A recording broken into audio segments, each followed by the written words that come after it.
is Yvonne, and we're here this evening for another edition of Central Kentucky Talks. My guests today are Elaine Sims, Lynn Potter, and Dorothy White. So how are you ladies doing? Real good. Awesome. Yes, indeed. Great day out there. Oh, Nice and warm, nice beautiful. breezes and everything. Great Veterans Day. Yes. Oh, yes. That's right. Yes. And to get started, we want to thank all of our veterans for the services that they provide for us here in the United States and around the world. Anybody got any veterans in their family?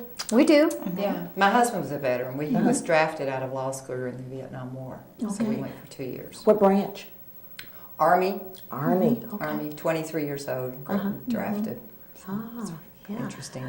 And you, Dorothy? anything? My husband was in the service for 8 years himself, but his dad was in for about 20. He did almost every different branch of the service. He just couldn't get enough of it. He was in Wow. Vietnam 3 different times and Wow. just really enjoyed it, I guess. And but we have a son-in-law that now is a teacher of Apache helicopters in Dothan, Alabama. So we've got lots of Army people, all Yes, Army, indeed. all Yes. Army. Now, my dad retired from the Army over 20 years. I'm not sure how many years he had in there, but he enjoyed it, and we enjoyed it too, traveling around the world. But Yes. we'd like to thank all those people Yes, today, we men do. and women, Yes. who are in the yes. military today, and thank them for the great job that they do protecting us. You know, there was a wonderful presentation down, I don't know if you were there this morning, down at by the Civil War Museum. They renamed that section, that short section between Boone's and up to the top of the hill by the Civil War Museum and renamed it Veterans Parkway. Great. Isn't that Great. cool? Yes. It really is. Yes. Well, the Civil War obviously was, you know, folks that were in the service. So. Now, where I come from, Illinois, we have Veterans Parkway, and it's the longest drive in the city. Is Wow. it? The longest one, yeah. And I'm sure they did that some years ago to make that for our veterans. And like I said, we appreciate all that they do. We do. And Our schools celebrated Veterans Day. We had a huge event at Foster Heights School today they've done it every year for the last couple of years. Our music director, Yvette Martin, puts on a wonderful show. And I know that we had other things going on at Old Kentucky Home Middle and our high schools honoring veterans as well in different programs. So I think that is so important to do because I think it really brings our young people. It's just something that sometimes if you don't have a family member that's a part of, Yes. of one of the branches, or you don't have families that talk about it, Yeah. and I think it's wonderful for our young people to see that because it's so prevalent that so many people in the United States are veterans now. And now, in my own family, I have members that have been Navy and Air Force and Army. So, yeah, wow. Well, So just in our small group, we've covered them all. Yeah, We we covered all have. the branches. That's Yeah. why we live in a free world. Yes, Yes, indeed. it is. Yes, it is. Yeah. We're very blessed. We're going to move on a little bit to a little real estate. Talk about real estate today. I know we have a lot of real estate agents in all of our counties here in Central Kentucky. But have you guys been involved with any real estate sales or buying here recently? Anything going on in real estate? No, my Any husband does good real experience? estate law. You know, Yeah. of course, farmland is so desirable in this area. Bardstown's a whole. I'm from Springfield. Bardstown's a whole different story because of yours is probably a little more, you know, Residential. But farmland's very desirable, very desirable, and it's a great investment. I hear it's still not a good time to buy, though. I'm sorry, it's not a good time to sell, is what I've been told. I would love to downsize, and my husband and I, we agree to disagree about that. That's smart. Yeah, he really likes, I want something, I have 3 bedrooms, and, no, I'm sorry, I have 4 bedrooms, 3 baths, and there's just my husband and I, and our 22-year-old son is living briefly at home. But I don't want to have to keep up with it all. I don't want to have to keep up Just with the the mowing outside. alone. Right. Is enough. I'm not into that right now at this point in my life. I'd rather downsize. But my husband loves his yard and Yes. trees and stuff. So Now, that's what would you there. like to have? I mean, the perfect house for you. place to live. I'd even be happy in a condo. So I don't know. I have seen some really cute little small homes in Bardstown, Yes. and I thought that I would like to move more in the city limits and be in walking distance to different places downtown. That's kind of my ideal situation right now that I would love to be in. Are you a Bardstown native? Are you from Bardstown? No, ma'am. I'm an upstate New Yorker. Yeah. Moved here in 2000 because Dorothy's not really Dorothy. I'm I from know Michigan. Dorothy's background. She's from Michigan, Michigan, right? Michigan. Yes. Yeah. Yeah. Been here 13 years. I don't know how long you've 15. been. A lot of transplants. I was born in Lebanon but live in Springfield and have 1,000 cousins in Bardstown. Oh, okay. So you're Philly Actries. My mother was a Philly Actry. Yeah. You do. So I've got exposure to all three counties. Sims, Philly Atru, those are really. Yeah, the Hamiltons. Yes. It's just, it Yes. goes on and on. Barbers, yeah. It So goes you on are and a on. So local great yokel. I am a family. local It local. is. Yeah, Yeah. yeah, I never left home. Yeah, see, I moved here from Illinois. But Or transplants. originally, my dad was in the military down at Fort Campbell. So, And my dad was born here. Your dad He was born in Kentucky, Well, in the and western you- part of the state. But you And- well, he moved to Michigan Okay. because of work, and there were a lot of jobs up there. And he was out of the service in World War II, and so he moved up there. Actually met my mom in New York, Oh. in Watertown at the USO Oh, Club. Watertown. Watertown at the USO Club. That's cool. It is Fort Drum, and it's very romantic. Yes. It's very romantic, and I'm trying to think of they had a favorite song that was "Take Me on a Sentimental Journey." Can you sing that for us now, Dorothy? Certainly. A few notes. I wish I could.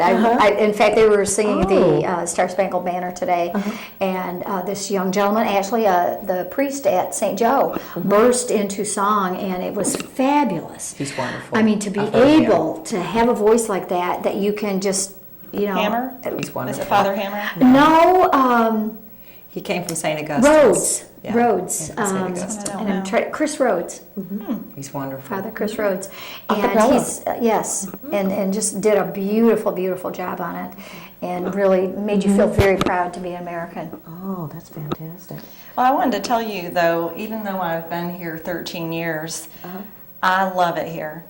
I'd probably keep moving south. I like I really, I feel really right at home right now in Bardstown. It's a great community. Love the people. Very They're progressive. so friendly. It is and very progressive. It's grown so much too. In 13 years, Nelson County has really changed a lot and has a lot more to offer than it had 13 years ago. Well, I noticed you said you'd like to move closer to downtown so you could walk around. It's not too many places you can say that about. Right. No, There aren't at no, all. So no. to be able to walk downtown and feel safe and feel like have some destination downtown to even go. So We're that's working great. on that. Yes, That's always my destination. yes, that's great.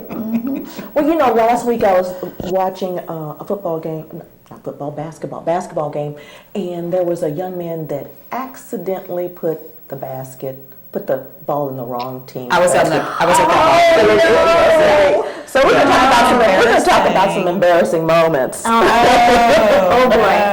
That you don't mind sharing, like maybe really embarrassing at the time. The coach said at the post-game show, he said, we never talked about that because I think this team, he's coaching very slowly, and tomorrow night is a huge game for this team. And he said, I never told him to throw it toward the opponent's basket. And then he said, and then at the end, he just kind of threw in a little blurb, just very casually said, and I've never seen that happen before. Or ever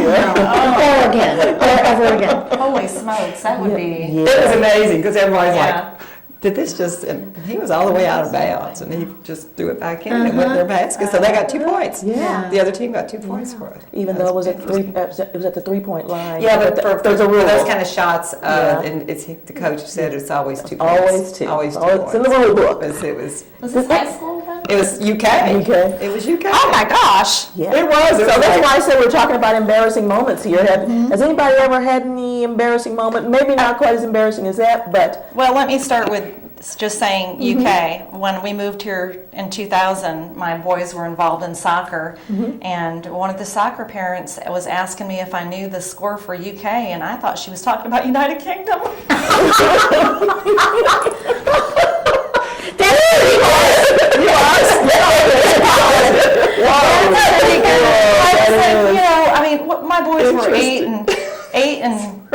12 or Yeah. or a little bit older, and I wasn't interested in college sports or anything going on. I had other things going on in my world, in my neck of the world. It was Yes. I wasn't even remotely thinking about. But we were so new. We moved here in the Yeah. spring of 2000, so. You all I'm learned real gonna say. quickly, though. That's all I'm You gonna learned say, quickly. yes. Yes, indeed. Yeah, it's funny. Well, going into the men's room instead of the ladies' room, things like that. They've happened. It happens. It happens. But There was I walked into a bathroom at TJ Maxx just a couple weeks ago, and I thought I was in the men's room and backed out. The man had come into the woman's room, Oh my gosh. so it was his mistake. not yours. How did he react? What did he do? He was elderly, and he just pretended that It was It was your problem. that's my problem, I guess. You want to go in there?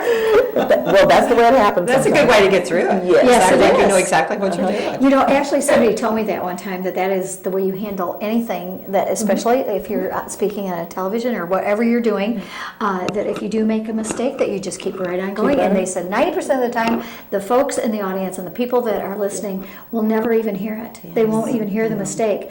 But if you fumble and go, "Oh, I'm so sorry," "Oh, excuse me," Make a big deal about and it. make a big deal about it. Like I did one time when I was praying. That was quite embarrassing.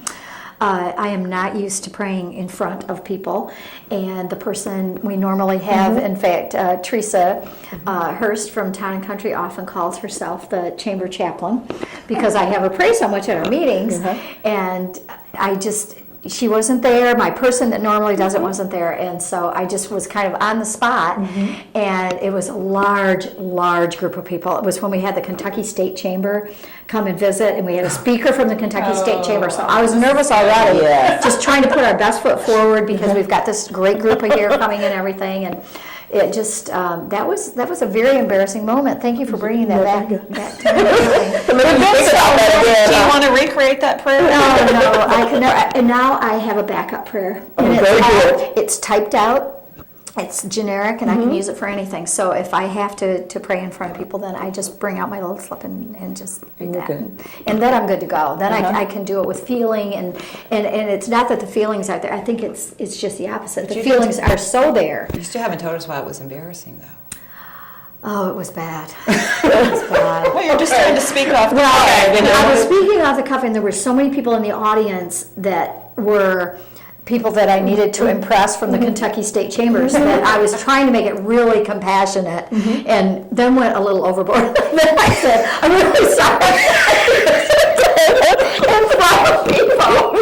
And that was like I never pray out loud, and that was like, and so it's just pretty much total humiliation. And so with that, I would like to introduce our speaker, and got them up there just as quickly as I could. And It's always nice at a moment like that if you can just make people laugh. And I guess that's it. It's really nice just to, Humor does a lot. Well, and if we Yes. can't laugh at ourselves. Right, Right. right. Well, I'm not going to tell you how many mistakes we've made here on Channel 6 that we just Oh, keep right on no, going. I do not Just do keep that. right on going and Do nobody not. ever. I mean, I do that TV show for Gary, and if he wasn't such a good editor, I tell people all the time. He's the best. He is the best. He is the best. That and airbrush. Yes. Can't say enough good things about it. Yes, indeed.